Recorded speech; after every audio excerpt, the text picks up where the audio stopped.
Always respect the personality of man. Never should a righteous cause be promoted by force. Spiritual victories can be won only by spiritual power.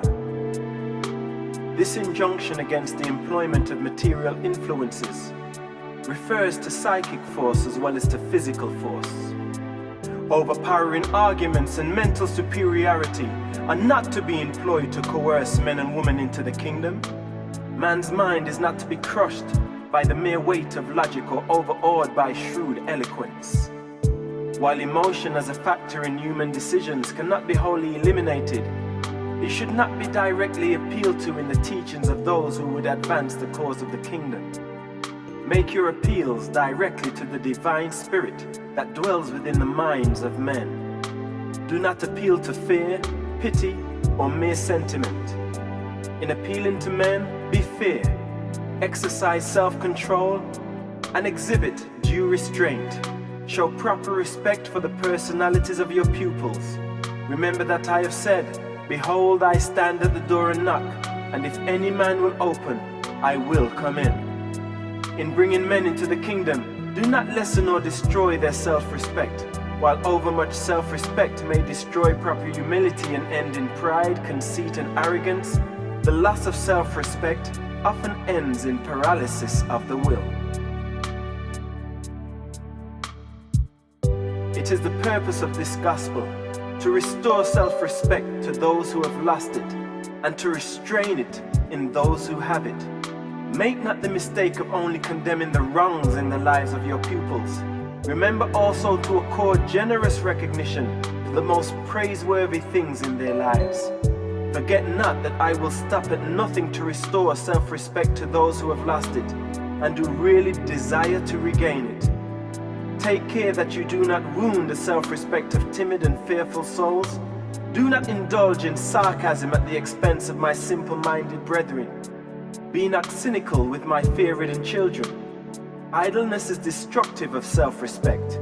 Therefore, admonish your brethren ever to keep busy at their chosen tasks, and put forth every effort to secure work for those who find themselves without employment.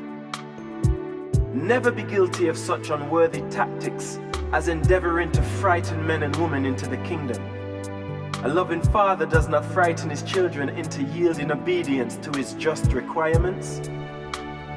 The children of the kingdom should realize that strong feelings of emotion are not equivalent to the leadings of the divine spirit. To be strongly and strangely impressed to do something or to go to a certain place does not necessarily mean that such impulses are the leadings of the indwelling spirit.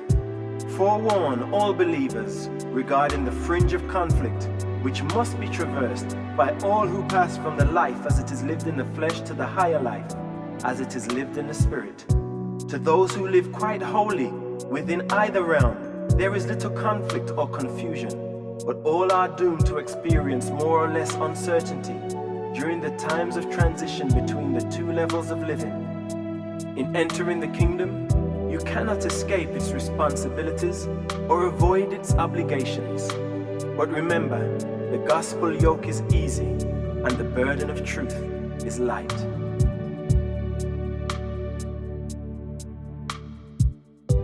The world is filled with hungry souls who famish in the very presence of the bread of life. Men die searching for the very God who lives within them. Men seek for the treasures of the kingdom with yearning hearts and weary feet, when they are all within the immediate grasp of living faith. Faith is to religion what sails are to a ship. It is an addition of power, not an added burden of life. There is but one struggle for those who enter the kingdom, and that is to fight the good fight of faith.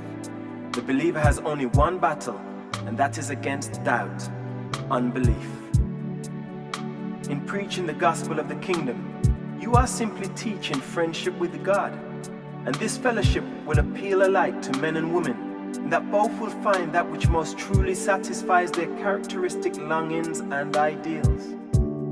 Tell my children that I am not only tender of their feelings and patient with their frailties, but that I am also ruthless with sin and intolerant of iniquity. I am indeed meek and humble in the presence of my Father, but I am equally and relentlessly inexorable where there is deliberate evil doing and sinful rebellion against the will of my Father in heaven. You shall not betray your teacher as a man of sorrows. Future generations shall know also the radiance of our joy, the buoyance of our goodwill, and the inspiration of our good humor. We proclaim a message of good news which is infectious in its transforming power. Our religion is throbbing with new life and new meanings. Those who accept this teaching are filled with joy and in their hearts are constrained to rejoice evermore. Increasing happiness is always the experience of all who are certain about God. Teach all believers to avoid leaning upon the insecure props of false sympathy. You cannot develop strong characters out of the indulgence of self-pity. Honestly endeavor to avoid the deceptive influence of mere fellowship in misery. Extend sympathy to the brave and courageous while you withhold overmuch pity from those cowardly souls who only half-heartedly stand up before the trials of living. Offer not consolation to those who lie down before their troubles without a struggle. Sympathize not with your fellows, merely that they may sympathize with you in return. When my children once become self-conscious of the assurance of the divine presence, such a faith will expand the mind, ennoble the spirit, reinforce the personality, augment the happiness, deepen the spirit perception, and enhance the power to love and be loved.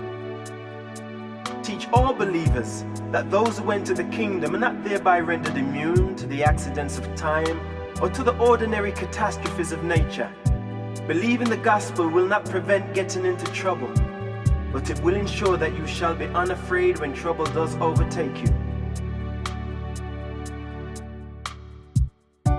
If you dare to believe in me and wholeheartedly proceed to follow after me, you shall most certainly by so doing enter upon the sure pathway to trouble.